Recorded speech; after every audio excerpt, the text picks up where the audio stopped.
Đàm Tùng Vận và Trương Tử Phong xuất hiện cùng nhau trong phim Ô Trấn, một người là cô gái ngọt ngào, người kia bị chỉ trích là luộm thuộm. Khi xem ảnh chụp Ô Trấn của Reuters, tôi suýt nữa thì không nhận ra Trương Tử Phong.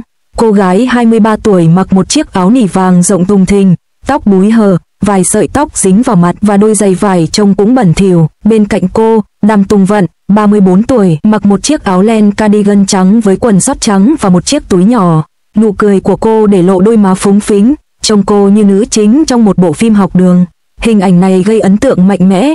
Cô em bị chỉ trích là luộm thuộm, trong khi cô chị được khen ngợi vì nét nữ tính phóng khoáng. Thật lòng mà nói, Đàm Tùng Vận trông rất xinh đẹp. Cô nghiêng đầu và giơ tay hình chữ V chào đón người qua đường trên phố Ô Trấn, ánh mắt dịu dàng khi quỳ xuống cho mèo hoang ăn, và cô thậm chí còn thưởng thức đồ ăn từ một người bán hàng rong một cách say mê. Cô chính là định nghĩa của một cô gái ngọt ngào.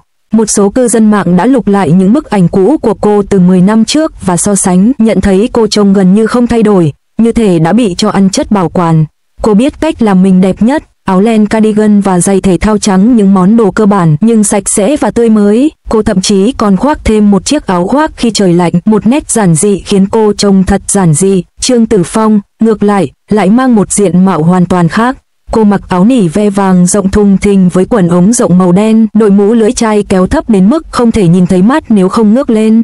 Cô bước đi với đầu cúi gằm, mái tóc rối che khuất khuôn mặt và thậm chí còn bị chụp ảnh đang ngồi xổm bên lề đường nghịch điện thoại. Đây không phải lần đầu tiên phong cách giản dị của cô gây tranh cãi. Từ việc ăn dưa hấu trong chiếc áo phông rộng thùng thình trong Longing for Life cho đến việc tỏa sáng trên thảm đỏ với mái tóc chó cắn, cô luôn là một hình mẫu chống lại sự dập khuôn một cách táo bạo. Thay vì cố tình tạo dựng vẻ ngoài nữ tính, cô thích thể hiện con người thật của mình, không trang điểm, tóc tai bù xù và trang phục rộng thùng thình. Lý do sự so sánh này gây ra tranh cãi gay gắt đến vậy bắt nguồn từ sự xung đột giữa hai phong cách thẩm mỹ. Vẻ ngoài ngọt ngào của Đàm Tùng Vận phù hợp với kỳ vọng của công chúng về những người nổi tiếng nữ, thanh tú, năng động và luôn hợp xu hướng. Tuy nhiên, vẻ ngoài thoải mái của Trương Tử Phong lại khiến một số cư dân mạng bất bình. Làm sao một người nổi tiếng nữ trẻ tuổi lại có thể bất cẩn với hình ảnh của mình đến vậy? Một cư dân mạng đã thẳng thắn than thở, cô ta vừa bò ra khỏi giường à? Stylist của cô ta đâu rồi? Ra ngoài đó và chịu tát đi. Nhiều người đã lên tiếng bênh vực Trương Tử Phong. Người hâm mộ cho biết cô ấy chỉ đơn giản theo đuổi phong cách giản dị và tự nhiên, ưa chuộng trang phục rộng rãi trong cuộc sống cá nhân. Điều này hoàn toàn đúng. Một số cư dân mạng thậm chí còn so sánh những lần xuất hiện trên thảm đỏ trước đây của cô ấy và nói rằng cô ấy rõ ràng rất lộng lẫy khi mặc váy. Lần này chỉ là trang phục trình diễn thôi, có cần phải khắt khe đến vậy không? Một blogger thời trang thậm chí còn bình luận trang phục của Trương Tử Phong trông có vẻ giản dị, nhưng thực ra nó ẩn chứa một nét tinh tế. Chiếc áo nỉ rộng thùng thình che đi vóc dáng của cô ấy, trong khi quần ống rộng giúp kéo dài đôi chân. Tông màu xám và đen tổng thể vừa kín đáo vừa tinh tế. Không phải cô ấy không biết ăn mà cô ấy chỉ không muốn bị mắc kẹt trong hình tượng ngọt ngào của mình. Thực tế, nhìn vào con đường sự nghiệp của họ có thể lý giải những lựa chọn khác nhau của họ. Đàm Tùng Vân nổi tiếng sau khi đóng vai chính trong Truyền thuyết甄嬛, đảm nhận nhiều vai nữ chính và nhận được sự hoan nghênh rộng rãi. Ngược lại, Trương Tử Phong lại tỏa sáng rực rỡ trong lĩnh vực điện ảnh. Bộ phim Chasing Shadow, đuổi theo bóng tối của cô hiện đang chiếu rạp đã thu về hơn 1 tỷ nhân dân tệ và nhận được những đánh giá xuất sắc. Trong buổi chụp ảnh bìa gần đây cho tạp chí Úa Cua số tháng 9, chỉ có 3 nữ diễn viên hậu 2000 tham gia: Trương Tử Phong, Văn Kỳ và Lý Cảnh Hy, thể hiện vị thế của họ trong số các nữ diễn viên hậu 2000. Với vị thế hiện tại, có lẽ cô ấy cảm thấy mình không cần phải dựa vào gu thời trang để thu hút sự chú ý, nhưng xét cho cùng, là người của công chúng, lời nói và hành động của người nổi tiếng có tác động nhân lên xã hội và họ nên là những người dẫn đầu xu hướng. Thu nhập cao của người nổi tiếng phần lớn là nhờ giá trị của hình ảnh công chúng. Họ phát triển mạnh mẽ nhờ cá tính của mình, tận hưởng lợi ích từ giao thông và do đó có nghĩa vụ và trách nhiệm duy trì hình ảnh công chúng thông qua những hành động cụ thể. Đây là lý do tại sao nhiều người tin rằng Trương Tử Phong ít nhất nên chú ý đến việc quản lý hình ảnh cơ bản. Đằng sau vẻ ngoài nữ tính của Đàm Tùng Vận là một mức độ kỷ luật và tự chăm sóc bản thân cao. Cô từng tiết lộ trong một cuộc phỏng vấn rằng cô luôn tập thể dục, kiểm soát lượng đường nạp vào cơ thể và thậm chí còn điều chỉnh thói quen sinh hoạt hàng ngày để trông thật xinh đẹp trước ống kính. Sự ngọt ngào của cô là một sự tự nhiên được duy trì cẩn thận, tưởng chừng như không cần cố gắng, nhưng lại là kết quả của một nỗ lực to lớn. Ngược lại, Trương Tử Phong dường như tập trung nhiều hơn vào màn trình diễn hơn là vẻ ngoài hào nhoáng bên ngoài, xem những tương tác của họ ở Ô Trấn thật sự rất ấm lòng. Dù chênh lệch 11 tuổi, tình bạn giữa hai người phụ nữ vẫn rất chân thành. Họ ngồi cùng nhau trên một chiếc ghế dài ở Ô Trấn, trò chuyện và cười đùa với một ao nước phía sau, tạo nên một vẻ đẹp đậm chất sông nước Giang Nam. Đàm Tùng Vân ăn bánh mè, hai người vừa ăn vừa trò chuyện về những điều thú vị. Họ cũng cùng nhau hái hoa dại, Đàm Tùng Vận đội mũ rơm cắt tỉa hoa, Trương Tử Phong đi cùng cô, thậm chí còn muốn cài hoa lên tóc cô. Biểu hiện tự nhiên của tình bạn này còn quý giá hơn bất kỳ hình ảnh nào được cố tình gian dựng.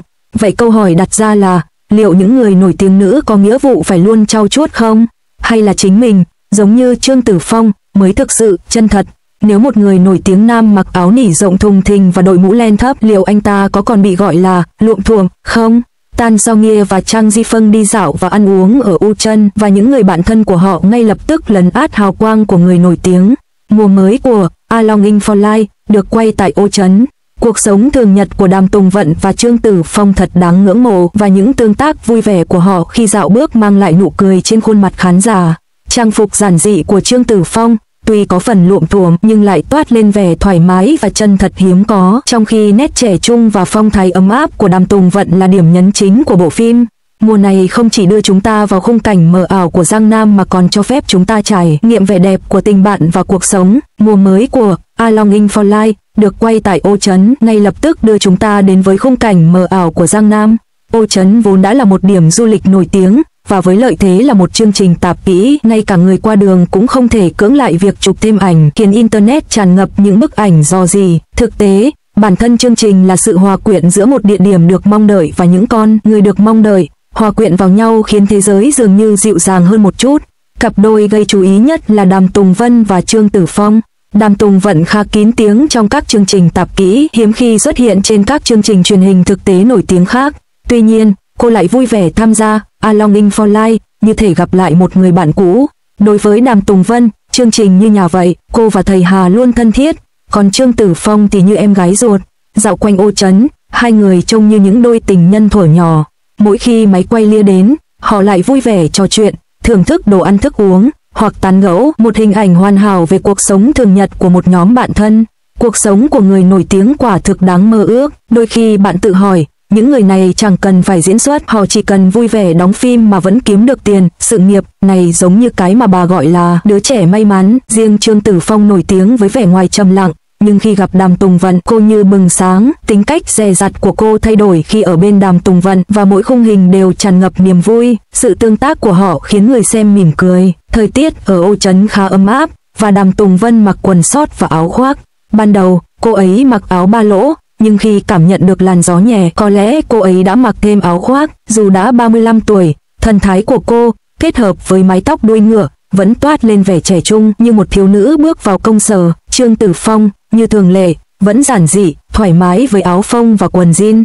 Cô không cầu kỳ hay phô trương, nhưng lại rất thoải mái. Trong khi những người nổi tiếng khác xuất hiện trên các chương trình với vẻ ngoài hào nhoáng, cô lại toát lên một thần thái giản dị tự nhiên, không bao giờ lấn át các khách mời khác. Một bức ảnh chụp Trương Tử Phong từ phía sau bị rò rỉ, mọi người lập tức bình luận cô gầy gò, lưng hơi gù. Bên cạnh cô, Đàm Tùng Vân cười ngọt ngào, như thể cô luôn cười rất tươi khi ở bên Tử Phong. Quả đúng như câu nói, có bạn bè bên cạnh, ngay cả những khuyết điểm nhỏ cũng trở thành gia vị của cuộc sống.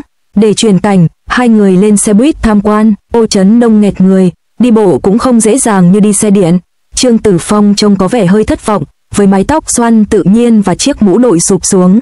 Người qua đường cứ muốn nói, này, anh nhấc vành mũ lên một chút được không? Chỉ lộ nửa khuôn mặt, tóc tai bù xù. Phong cách của cô hoàn toàn khác biệt so với vẻ ngoài tươi tắn, sạch sẽ của Đàm Tùng Vân. Thật lòng mà nói, vẻ ngoài luộm thuộm của cô đủ khiến ngay cả khán giả truyền hình cũng phải cau mày. Nói một cách ẩn dụ, cô giống như một cậu bé tóc dài nổi loạn, tự cho mình là ngầu nhưng bố mẹ lại lo lắng. Không phải Trương Tử Phong không biết ăn mặc đẹp, giá trị của cô ấy đã tăng vọt.